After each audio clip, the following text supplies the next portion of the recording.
High, আমি সাদিয়া। ব্র্যাক লার্নিংয়ে বৃষ্টিতে ভেজা আর সেখানেই আমাদের জন্য বারবিকিউ রসমালাইয়ের আয়োজন করা। তো সেই সবটা নিয়ে কিন্তু থাকছে আজকের ব্লগ। তো চলো ভিডিওটা শুরু করা যাক। এই দিন সকালের খাবারে ছিল খিচুড়ি আর ডিম ভুনা। তো এখান থেকে খাবার নিলাম, তবে এত সকালবেলা খেতে একদমই ভালো লাগে না, কিন্তু কিচ্ছু করার নেই, খেতে তো হবেই। তো এরপরে সেশনে গেলাম, আর এই যে আমাদের যে রাতে টিম ওয়ার্কটা করেছিলাম সেটারই আজকে প্রেজেন্টেশন ছিল। আমাদের টিমের হয়ে সাজেদা আপা এখানে বলছিল। তো এরপরে আমরা একটা টি ব্রেকে যাই, আর এখানে কিন্তু তুমি চাইলে আনলিমিটেড চা খেতে পারবা, মানে চা প্রেমীদের মন তো একদম ভালো হয়ে যায়। আর দেখো এখানকার পুকুরগুলোতে কি পরিমাণে মাছ রয়েছে। তো এই যে আমার বন্ধু এখানে সাইমকে ছবি তুলে দিচ্ছিল, কারণ এই টি ব্রেকের সময় আসলে যতটুকু সময় পাওয়া যায়। আর এই দিনের লাঞ্চে ছিল বিরিয়ানি, রোস্ট, ডিম ভুনা আর সালাদ। তো এখান থেকে লাঞ্চ শেষ করলাম, এরপর রুমে যাচ্ছিলাম। আর যাওয়ার সময় একদম বৃষ্টি শুরু হয়ে যায়।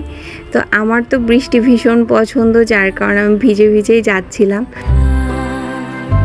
তো চলো আমার রুমটা কেমন ছিল তোমাদের সাথে শেয়ার করি। আমি ছিলাম 42 নাম্বার রুমে, আর এই রুমে 2টা বেড ছিল। সব রুমে আসলে 2জন করেই থাকতে হয়, তবে আমার রুমমেট আসেনি, তো আমি একাই এই রুমে ছিলাম।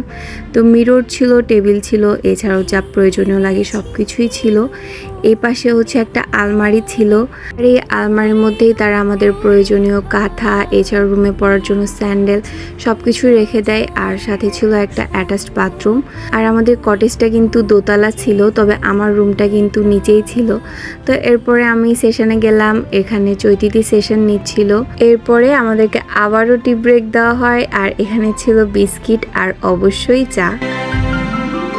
আর চায়ের কাপে বিস্কিট ভিজিয়ে চা খেতে খেতে আমরা বেশ অনেকক্ষণ গল্প করেছি। এরপরে আবার সেশনে ব্যাক করছিলাম। আর সেশনের ক্লিপ আসলে তোমাদের সাথে খুবই কম শেয়ার করা হয়, তাছাড়া ভিডিও অনেক লং হয়ে যাবে। তো আমার একটা ফ্রেন্ড আসলে গতকাল আমার ভিডিও দেখে বলছিল যে তোমরা কি আসলে সেশনে যাও নাকি শুধু খেতে যাও বলো তো। তা আমি আসলে তার কথা শুনে হাসছিলাম, কারণ আমি ভিডিওতে আসলে খাবারের ক্লিপগুলো অনেক শেয়ার করি, কারণ ওই ভিডিওগুলো আসলে নেওয়া হয়, আর সেশনের সময় তো খুব কমই ভিডিও নেওয়া হয়। এরপরে রাতে আমাদের জন্য বারবিকিউ করা হচ্ছিল, আর দেখতেই পারছো এখানে কিন্তু বেশ অনেকগুলো চিকেন বারবিকিউ করা হচ্ছিল, আর এখানে অনেকগুলো করে রাখাও হয়েছে।